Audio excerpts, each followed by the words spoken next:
on Wild Rift. So they're back with a patch notes 2.3 review, and this one actually dropped one day later than expected because the date that they gave on the website was 1st June, and later on Ben Forbes did say on Twitter that they ended up having the date wrong, so it was actually on 2nd June, which is now. So we're gonna have to cover the patch notes now. So now take note that this patch notes is really long, so I'm gonna try to cover it as fast as possible without compromising on any of the explanations.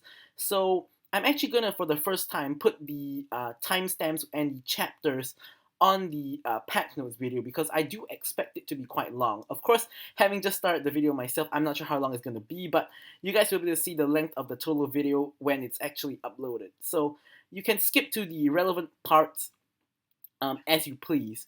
So first up, we're going to cover the new champions. So we have Riven and Irelia. So both of them are generally top laners slash Baron laners, and both of them are pretty high skill cap. Will be interesting to see how you can animation cancel on Riven on mobile, and Irelia, it's probably going to be really hard to play like Yasuo because you have to target your Q manually to get the execute, but they have actually discussed in the preview patch 2.3 preview that they have actually worked on a targeting system for Irelia to make it a little bit easier for players to actually get the execute or target the enemy, whichever they actually want to do. So other than that, from the same video on the 2.3 preview, we also know that Lucian and Senna will be releasing, although they did not mention that in the patch, in these patch notes, I should say. So they have new features, which is close friends. So you can invite up to 20 friends to be close friends, and you can choose one of the titles here. Honestly, nothing too big.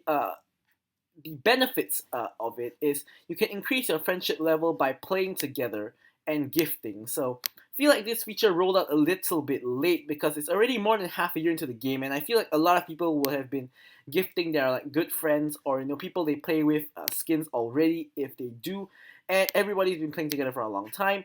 But the benefits is you can have shared champion pools, of course not in ranked though, online notifications, friendship status streaks, and showing off your status. Basically, honestly, there's really nothing too huge about this. Sharing champion pool is a little bit useful for wanting to try out new champions in normals and not having to wait for the free champion rotation.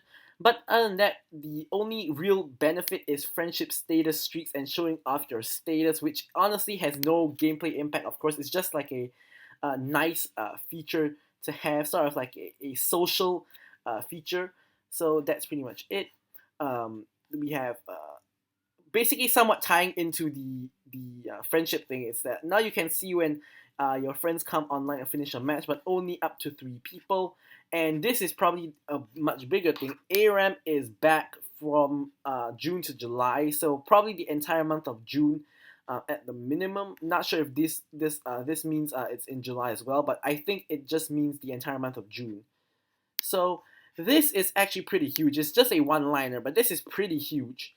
So in ranked, now you can actually switch your positions with other players. So as you guys know, it's there are 5 picks. So it goes 1 pick to Team A, 2 picks to Team B, 2 picks to Team A, 2 picks to Team B, 2 picks to Team A, followed by 1 pick to Team B.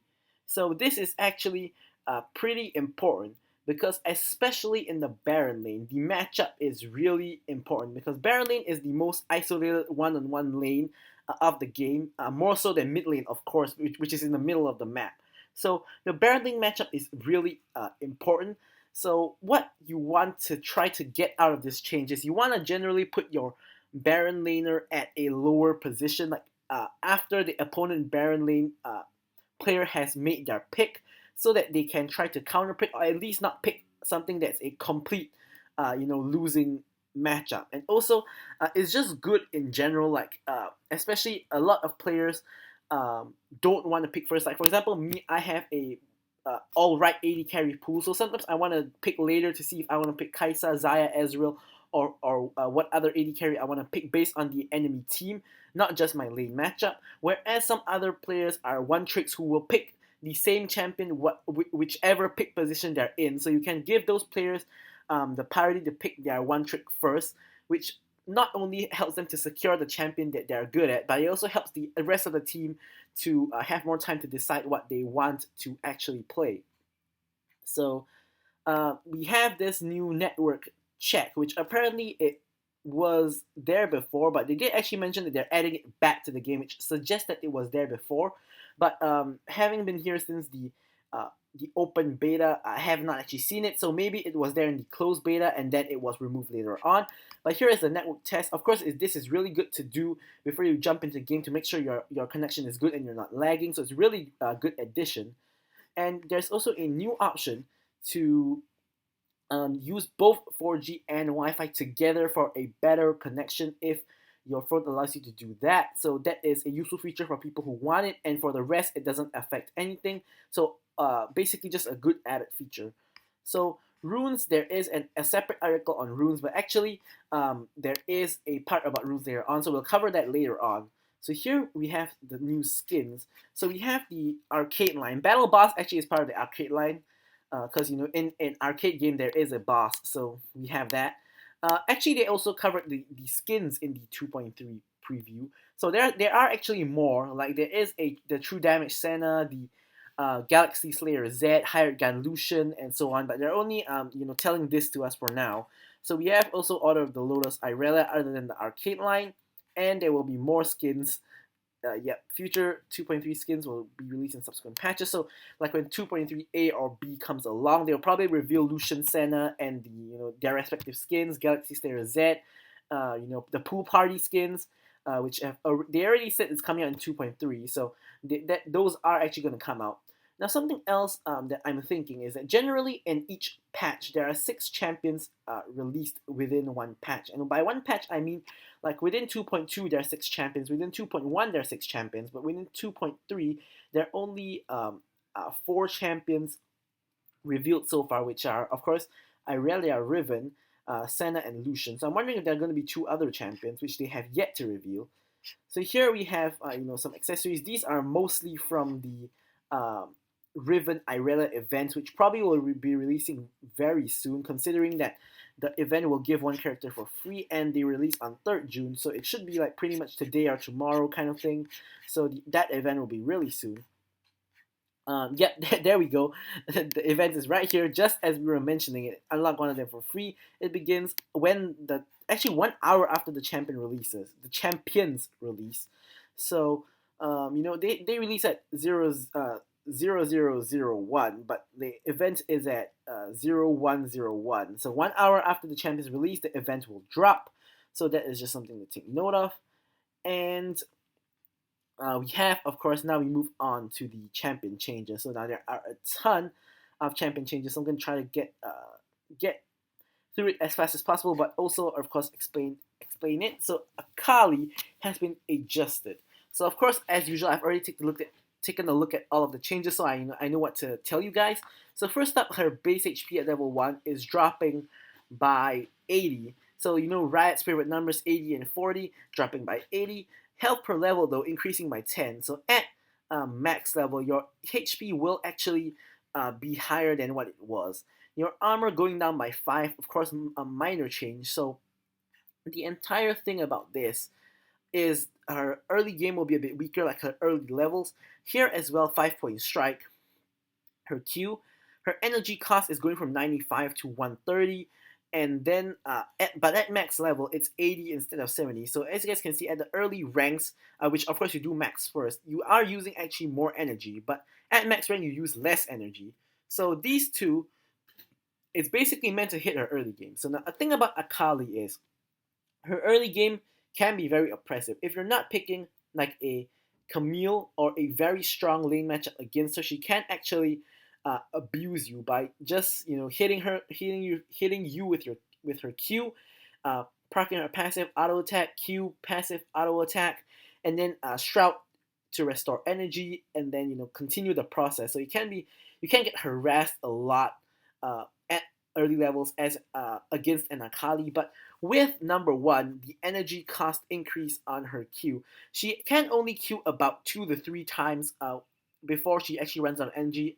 If not, she has to hit her passive or use the Shroud to restore energy. So this change is pretty huge, and she now also has lower health at earlier levels, so it's easier for her to die at earlier levels. So this is a huge knock to her early game, and her W actually did get a buff in compensation. So it now restores 80 energy, which it has always done, but now increases your total energy to 80 when your Shroud is active. So basically means some people like cast Shroud when they're at max energy. So this will make it so that it doesn't cost them the 80 energy that they were meant to get from the Shroud, which is a good change for Akali players. Now Shuriken Flip has 2 parts. So there's the Shuriken part, and then there's the dash back to the marked enemy part. So for the Shuriken part, the base damage has actually been decreased at all levels, and the AD and AP ratio has also taken a hit. The AD ratio on Akali generally is not very important because there are a lot of AD ratio changes. AD ratio is not very important because the only AD item that you probably will buy is the Gunblade, which has 40 AD, but the rest of your items are AP anyway, so the AD ratio is not very important. But here there's a 0.5 to 0.3 AP ratio decrease, which is a ton. But in compensation, the dash base damage has gone up by quite a significant amount. So here it's in max rank it's a 40 damage drop, but here at max rank it's actually a 60 damage increase. So overall, her E overall is sort of a buff. So here the AD ratio has actually gone up, and the AP ratio, more importantly, has gone up from 0.5 to 0.8. So here it lost 0.2, and here it gained 0.8. So basically what they're trying to say is, if you mark someone with a Shuriken, you're going to be doing less damage. But if you mark someone with a Shuriken and then dash back in, you're going to be doing overall more damage. So this is technically an adjustment, but overall it can be seen as a buff, because if you go back in, you're actually going to be having higher overall damage. And of course, you don't want to be going back in at every situation, but in terms of your overall damage, it is a benefit, because if you're not going back in, the damage on the second part doesn't matter anyway. The first part damage has taken a slight nudge in the wrong direction for Akali players, but if you go back in and you want to get off all your damage, it technically is an increase to your overall damage and burst. So I would count it as a buff.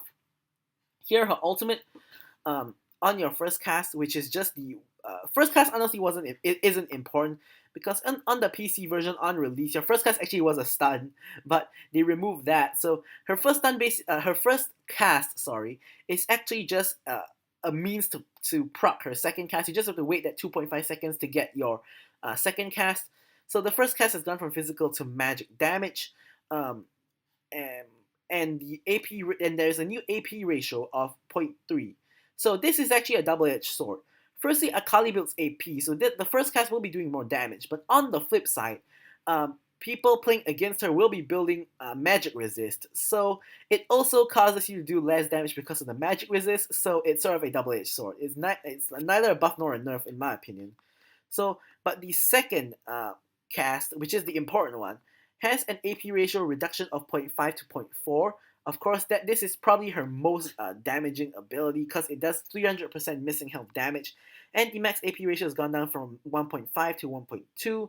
So it is overall, this is like her ult is a nerf, her E is a buff, her W is a buff, and her base stats and her Q is a nerf. So overall, she's getting adjusted, but I do overall kind of like the adjustments. Akali is pretty strong in the early game, and knocking her early game is, pretty good for the health of the Baron lane especially, and the mid lane as well.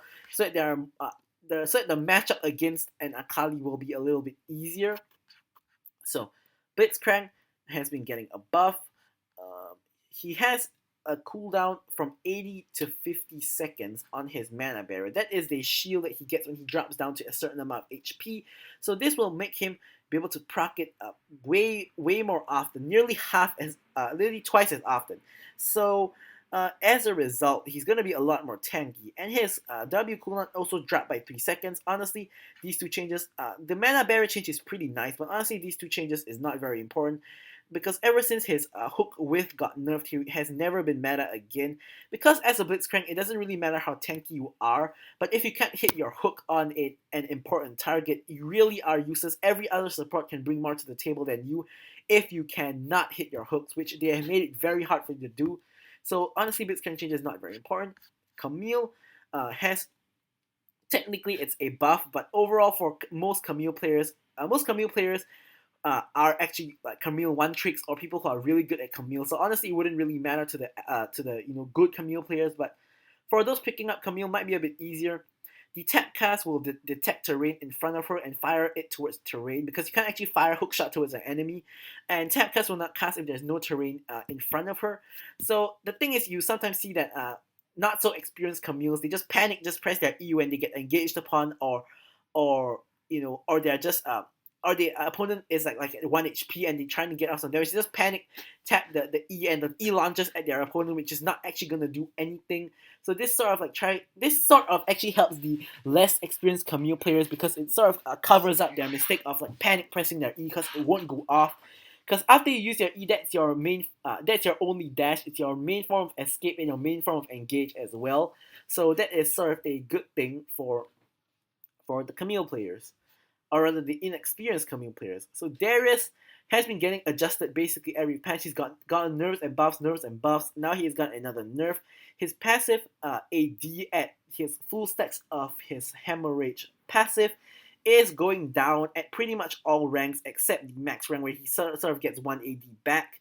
So, not too much to say about this, honestly. Honestly, for people who know how to play against Darius, he normally doesn't reach full stacks. The main way Darius gets to full stacks is he stacks it up on a frontline tank who has to be there to tank for his team, and that's how it really happens. So in the lane 1v1 matchup, the reason why Darius is not very good at high elo is because Darius actually does. Most people know how to play against Darius at high elo, and no one is really gonna let him stack up to max stacks. So this change is a good nerf, but it shouldn't really affect Darius at the high elo. It's more of at the like lower elos. It affects it more because people don't really know how to play against Darius, and Darius manages to stack up on them at 5 stacks, and he gets up a ton of damage. So overall, it's a good change. Diana, finally getting a nerf. Now it's back to the 40 health nerf. Riot's favorite numbers, 40 and 80. Her AP ratio on her passive has gone down by 0.5, and this is the change that we were all looking for, which is the fact that her ult cooldown her ult damage. I'm sorry, not her cooldown. Her ult damage, has taken a hit. Now the thing is with Riot, of course, they do nerf progressively and buff progressively, except for like when they just buff like Xayah and Diana like to the moon, and they just just have some nerfs to the ground as well. So in this case, they're going for the gradual approach. So we do have a minimum damage decrease of 25 at all ranks, and a max damage decrease of 50 at all ranks. So I think this is a step in the right direction, definitely. Now, I think Diana's still going to be very strong because she does absurd damage with her ultimate. Now the damage has been reduced. So how bad or how good she is, we'll have to see. And of course, I will be making a tier list on this patch after maybe a couple of days or a week to sort of see how the changes really affects the meta. But we'll have to see how this affects her. But this is definitely a step in the right direction. Her ultimate way too powerful. Now Fizz has some very interesting changes. His passive now actually deals double the damage to neutral monsters. This change can only point to one thing, which is that they're trying to make Fizz jungle more viable. Now, Fizz jungle was never really a thing ever, at least as far as I know. But his E has also gotten a buff. The buff is pretty minor. It's a about 10 mana reduction. Actually, it is a 10 mana reduction at all ranks, and it is a 0.5 cooldown reduction at all ranks. Of course, you can't really reduce his cooldown reduction on his Playful Trickster too much because that is his most annoying skill and the main skill that makes Fizz really good. Base damage on his Playful Trickster also going up at earlier levels will help, of course, because most Fizzes max Playful Trickster first, so it will actually sort of help out his early game. Now, something that I want to just mention is that if Fizz jungle does become a thing, it if his clear speed is fast, it might become a thing. Now, the reason why that is the case is if he manages to clear fast, let's say he can E like the entire Raptor camp, he can E the entire Wolf camp for AoE. If he applies like a lot of damage with his, his passive stacks and he clears really fast, imagine he hits level 5 early and he has a very, very easy ganking tool in his ultimate. So he just runs up to a lane, tags someone with a fish, he goes in, his entire team goes in with him, and it's gonna snowball himself, snowball his lane. So it could actually become a thing. Just pointing out there, could become a thing, but of course, maybe Fizz jungle never becomes a thing, and this change becomes useless.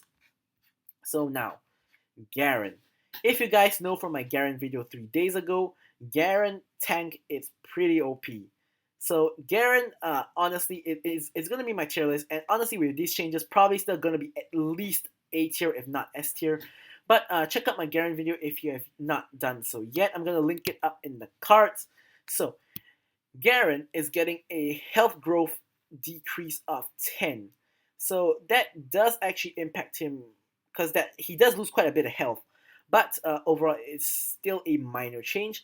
The armor growth also taking a hit of 0.6 per level. Of course, also hurts. But 0.6 per level for 15 levels. Overall, not... I can't say it's not that much armor, but... because it is sort of like... That's about...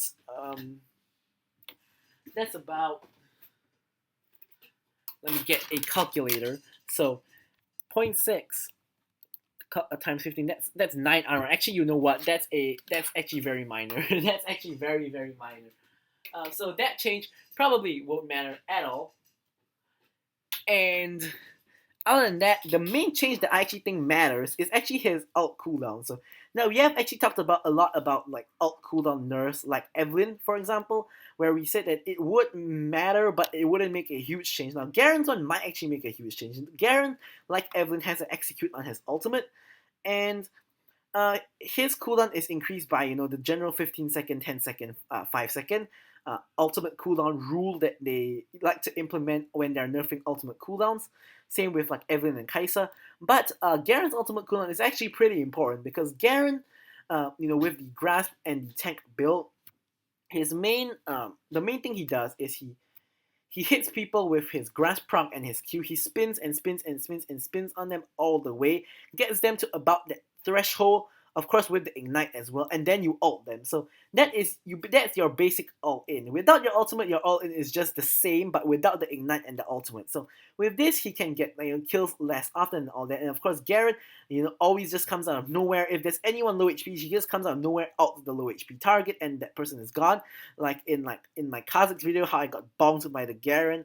But this is overall, Garen is still gonna be good because the nerfs are not massive nerfs, but there are definitely minor nerfs, but steps in the correct direction is what I will say. So Garen probably still gonna be top tier in the Baron lane, and now Gragas. This is a hit to the tank Gragas build mostly. So he has a 2% damage reduction on his W. Drunken Rage, and the target's max HP damage down from 8 to 7%. Changes are minor, shouldn't affect Gragas too much, but they are there nonetheless. Kennen actually getting a buff. This is sort of like a little bit of a reversion from his initial buff. So now he was one of the champions that got nerfed to the ground. Like Kennen went on release, he was good for like 2 patches, and I think the 3rd patch after his release, he got nerfed to the ground everywhere.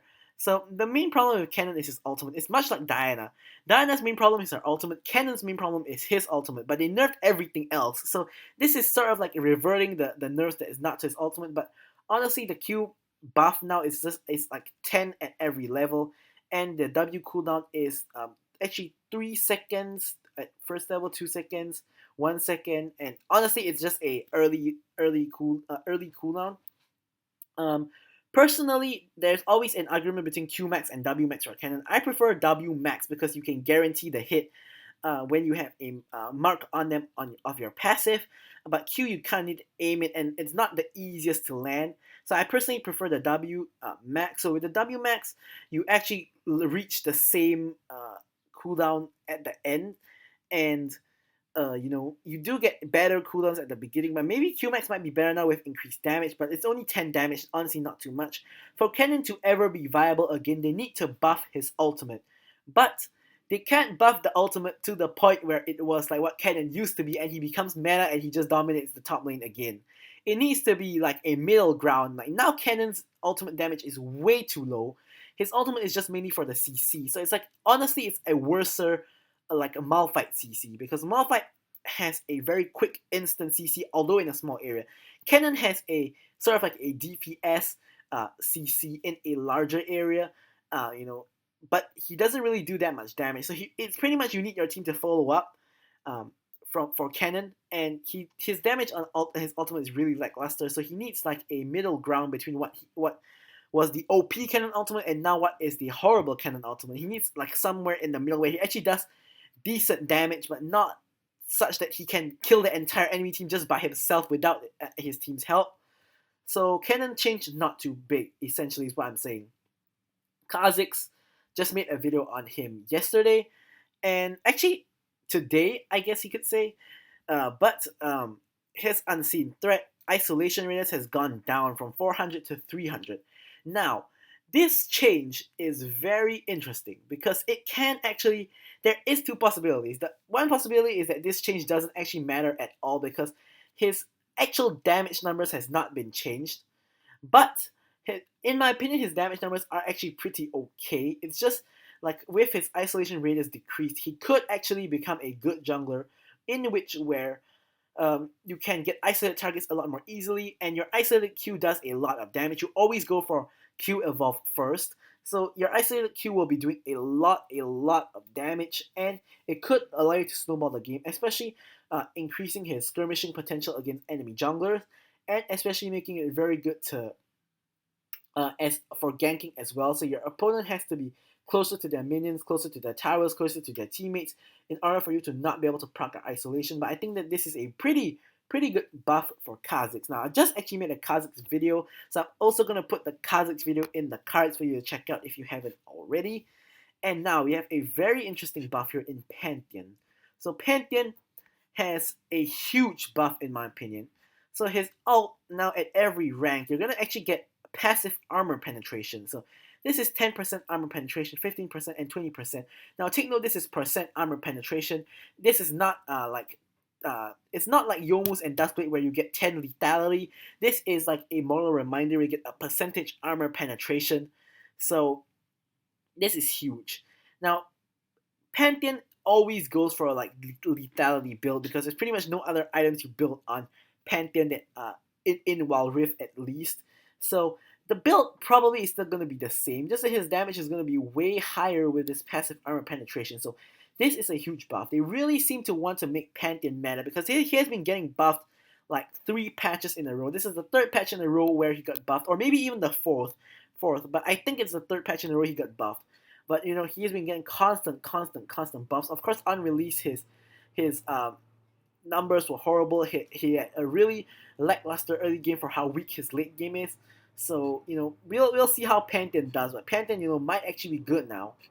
Rakan getting a buff to his base MR and his MR growth as well. So his total MR is now going from 41.2 to 50.8 at max level. That is quite a significant buff. Of course, Rakan is not the most tanky. I take Aftershock on Rakan. And I think that this is a good change, and his cooldown on his passive has also been decreased by about 3 seconds at max level, and at every rank it has been decreased by a couple of seconds. Honestly, this change not too big because it doesn't really come up that often anyway, but it's a good change nonetheless. Rakan, honestly, I don't think he'll be a meta because of these changes, but it's a good buff to Rakan. Rammus actually getting some changes as well. So his armor per level is actually going down, and his max armor is going down by a 6, which is really minor change. But in exchange for the 6 armor reduction, you actually get quite a bit of increased damage on your Spike Shell base damage. Actually, wait, what's happening here? So is this like a buff at early levels and a nerf at late levels? This is a pretty interesting change. I think this might be a mistake on Rat's part on the patch notes. He making him less tanky in the early game. Damage scaling was to adjusting his base stats to gain momentum. Okay, dulling his spikes a bit to make him less tanky. Oh, okay. This is not an error. It's meant to be that way. So in the early game, to be specific, on your first rank, on your first rank, you're getting 3 more base damage. On second rank, it's the same, and now on your last 2 ranks, you're actually getting less damage. So, of course, you max your W last, you max your roll first, then you max your taunt second, and you max your W last. So this is overall a okay adjustment because you will be sitting on that 8 for a long time, for majority of the game until you reach your final few levels. So this technically buffs his W, but when you actually max it out, it actually is sort of a nerf. But overall, I would regard it as a buff. As they said, it helps your clear speed, and also at one point, it's going to be like a 1.1 kind of thing, where at one point, it's going to be doing more than what it used to. So overall, I regard this as a buff, and this is the trade-off for the buff. So it's sort of like just an adjustment. Renekton, of course, we know he has been really weak on release, at least for what people were expecting. So they have given him a 6 base AD buff, and his Q on hit heal going up by a slight amount. 5 and next level, nothing too big there, honestly. His base damage going up on his Q by 10 at every rank. AD ratio going up by 10%. Enhanced Q also going up by about 15. Yeah, 15 at all rank. And enhanced AD ratio going up by 15%. So pretty much this is just a damage buff for his Q. But I think Renekton's main problem is that his healing on his Q is not enough. They have actually touched on that slightly, but the 5 points of healing difference is not really gonna make too much of a difference. So I think Renekton, of course, it's a step in the right direction yet again. Excuse me, it's a step in the right direction yet again, but not gonna make him a lot more stronger than what he already is what I'm thinking. Twisted Fate, another buff. So they have been buffing Twisted Fate quite consistently as well. And this time is a really interesting buff. On his third skill, they added passive attack speed of 15%, 20%, 25%, 30%. Take note you max this last, so it's going to be at 15% majority of the game, at least for AP Twisted Fate. And your new active bonus attack speed is actually going down at every rank, actually, just to make up for this passive attack speed. Now, of course, if you add up the percentages, they actually do add back to like the same amounts of when you actually had it active. But of course, having passive attack speed is better than having active attack speed, meaning that when the ability is on cooldown, you'll still be getting more attack speed. So overall, this is of course a buff. However, I don't really think this matters at all, at least for AP Twisted Fate, because the only thing you use your E for is to proc your electrocute. So you would, let's say you gold card someone, you hit them with your Q, and then you press your E and auto attack them once for the electrocute proc.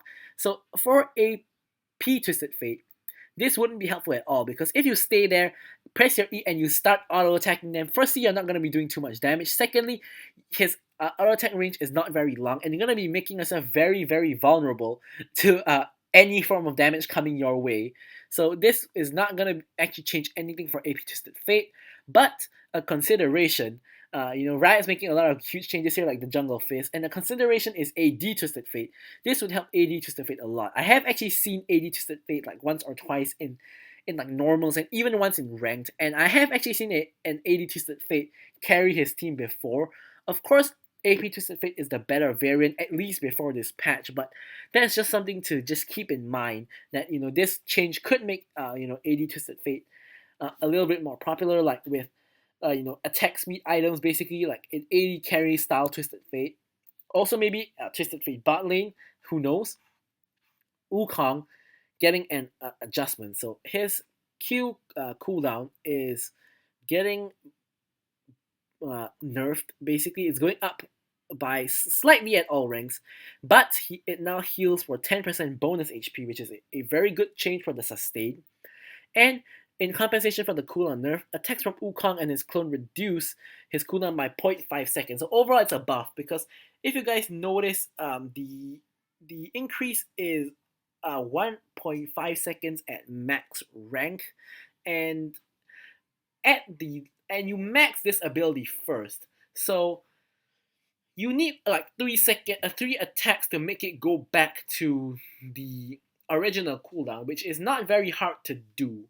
So it overall should make the cooldown a little bit better.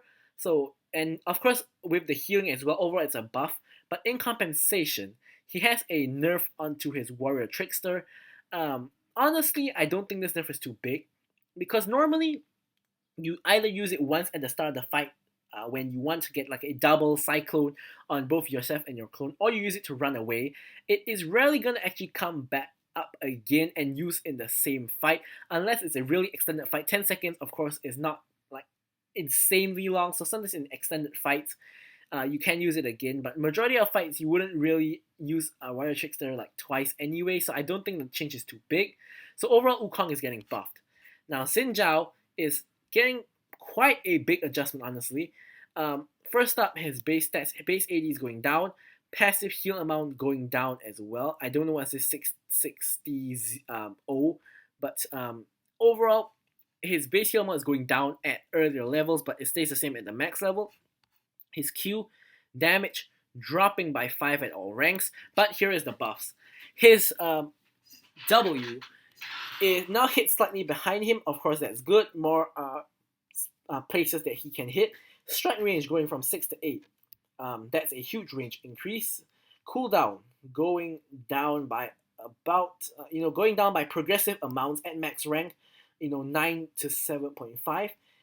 Second hit AD ratio going down slightly, not too important. Now, this is the important part.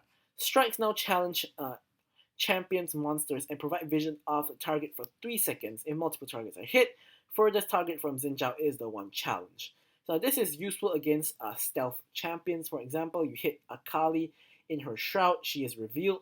You hit Teemo before he goes invisible, he is revealed. And also to take note, minion damage reduced by 50%. So the range increase is probably the biggest thing, and then the vision followed by the vision. Now here is the next big change. His E cast range on challenge foes, it goes from 5.5 to 8.5. So if you manage to hit your E, which is 8 range by the way, so if you hit them at max range, you'll always be able to dash because your dash range is 8.5, which is bigger than your W range. So if you hit your W, you can always engage with your E because let's say that 0.5 difference is for the enemy to take 1 step. You'll still be able to engage on the enemy. So your ganking, it probably is going to be a lot easier to get onto the enemy. So you W them from afar, E onto them, and then proc your Q, knock up, and so on. And his ult damage is actually going down by quite a significant amount at max rank, 50 damage. But he now has an AP ratio, and his the duration is now 5 seconds all the time instead of basic attack and spells increased his ult duration. So now it's just a flat 5 seconds instead of having this mechanic. So some interesting thing to note is that there is an AP ratio on his ultimate. They buff the AP ratio on his E. So this sort of leads to them sort of trying to make AP's Zhao more viable, which is very interesting. We have come across quite a lot of interesting changes throughout this patch notes, but maybe like something like a Nashor's Tooth could actually be viable on Zhao. Who knows?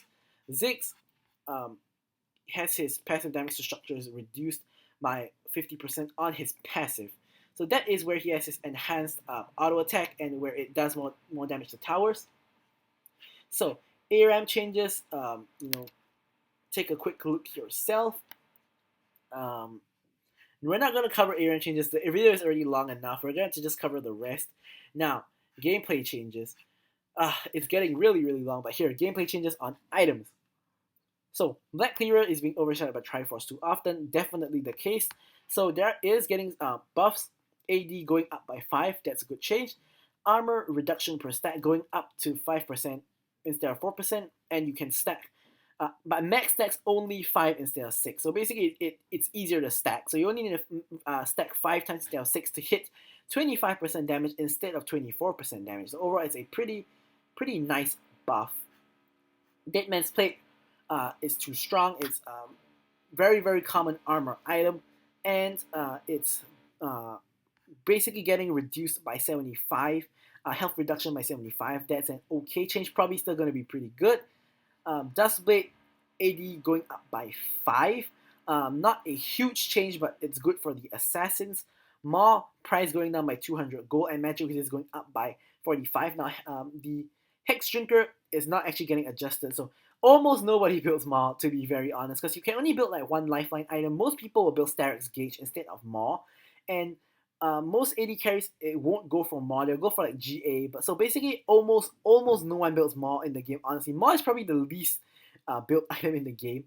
So this change will actually help a little bit, but honestly, I don't think it matters just because of the fact no one builds Maw.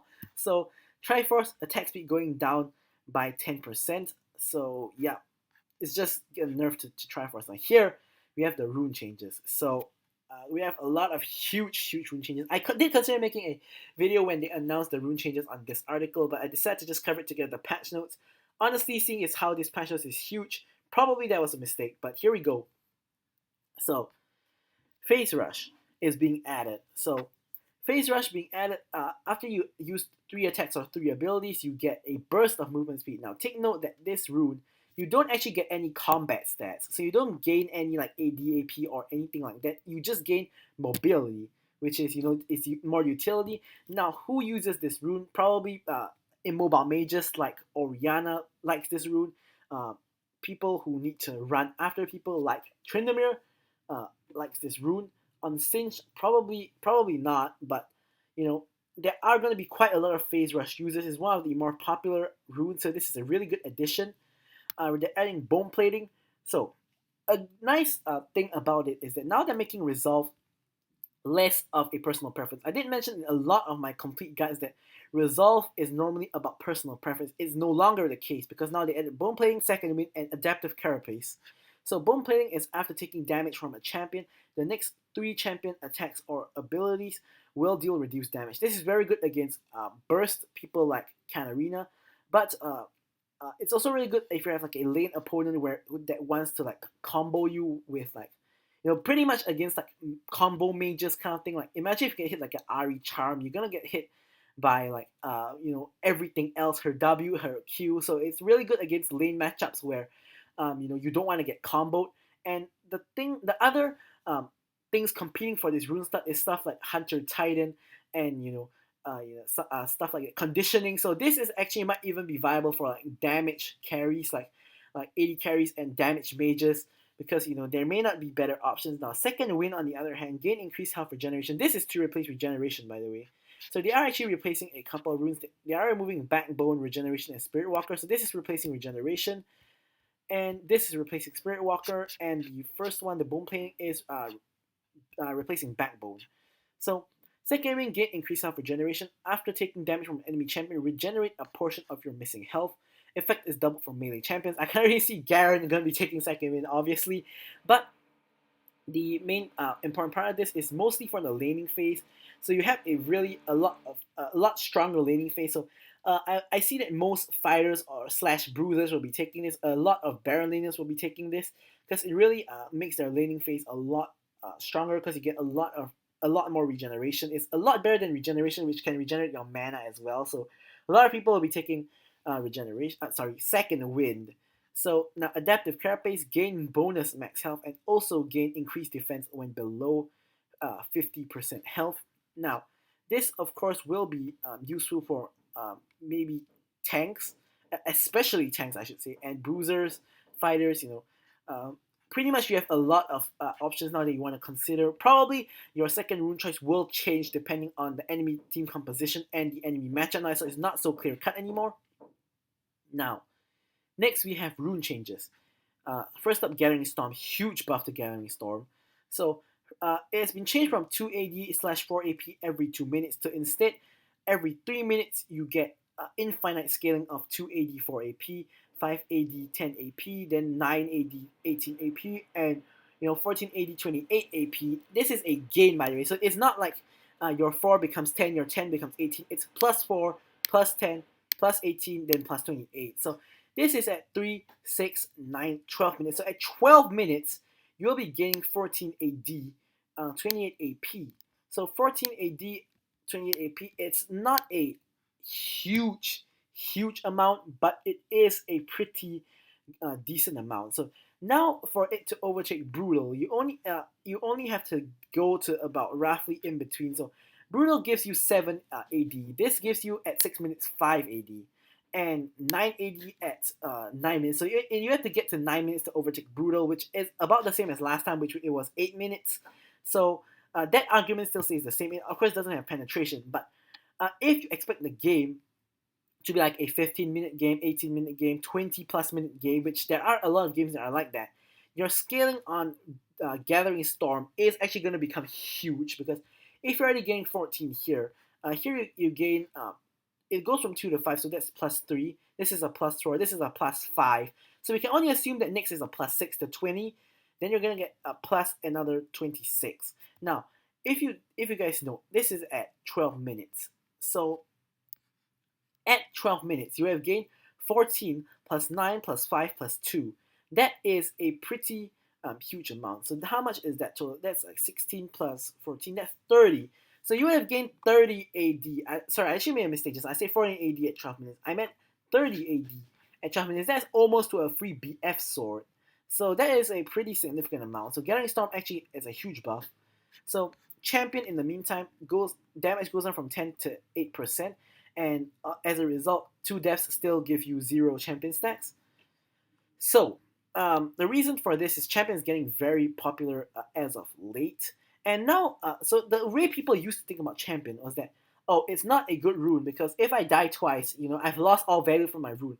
But people's mindset has changed to, if this Champion rune with the 10% more damage can allow me to get 1 or 2 kills in lane and get me snowballing, if later on in the game I end up dying twice and I lose the champion stacks, it doesn't matter, because I've already gotten the value from champion off those 2 early kills in lane, which I wouldn't have gotten if I don't have champion.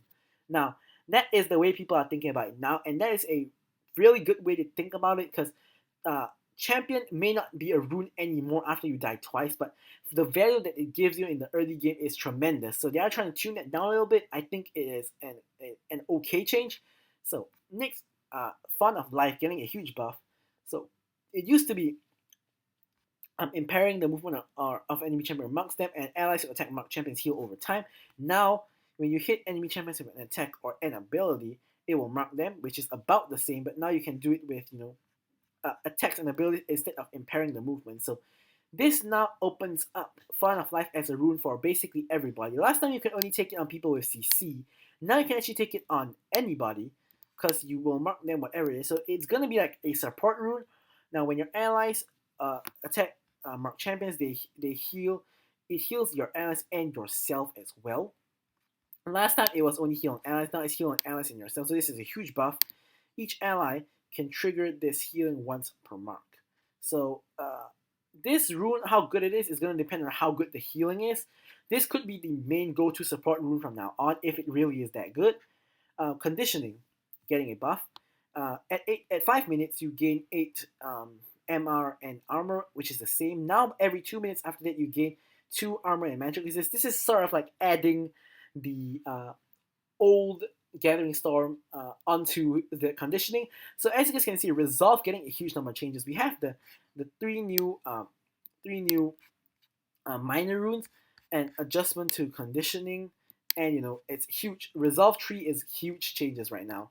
So honestly, this I honestly don't think this is very good, because like the old Gathering Storm, the problem is you need to wait very, very long to scale into the late game. So if you have, let's say if the game is, if the game is 20 minutes, you would be gaining the bonus like twice. So that'll be like 12 bonus. So you overall gain 20 bonus armor, 20 bonus magic resist. That's the equivalent of a cloth armor. It's the equivalent of like a cloth armor and the magic, the null magic mantle. I'm not sure what the magic one is called, but it's about that equivalent. So not the best value, especially when you compare it to Gathering Storm, where you get almost a BF sword value for the same amount of time. So not really the best. I don't expect this to be very common, especially with these three being added. I think these three are going to be pretty popular.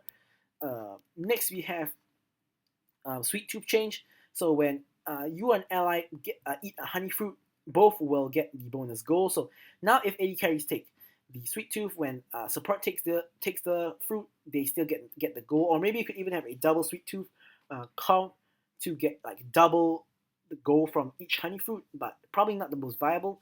In Mastermind getting a pretty huge nerf. The actually the buff is on the goal. You get 20 more gold for a monster or turret kill, but bonus XP on monster or turret kill goes from 500 to 0, and damage to turrets goes from true damage to adaptive damage. Now this is huge. This is huge. It's huge for split pushers like Fiora, Camille, and huge for like people like Evelyn who relies on the Mastermind to do the alt steal. Because Mastermind with her alt allows her to steal very easy. She flashes in, ults, gets the steal, and her alt brings her out of the pit. So she gets a lot of free steals because of that. So now Evelyn might actually drop in power because of the Mastermind nerf, not because of the actual nerfs to Evelyn. So that is something to take note of. Of course, they've removed Kleptomancy, which no one actually takes anyway. They've removed Backbone, Regeneration, and Spirit Walker.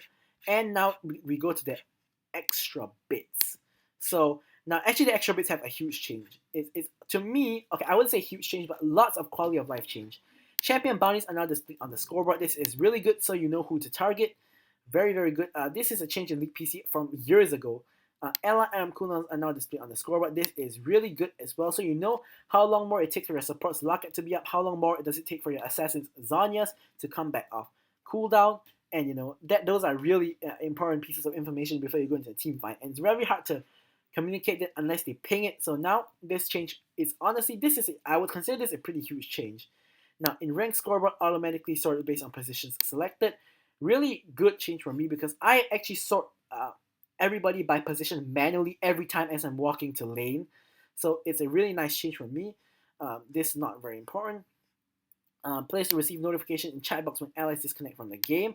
You sometimes don't even know whether your ally disconnects from the game unless the game asks you to choose whether you want the ally to stay in fountain or to just play as an AI.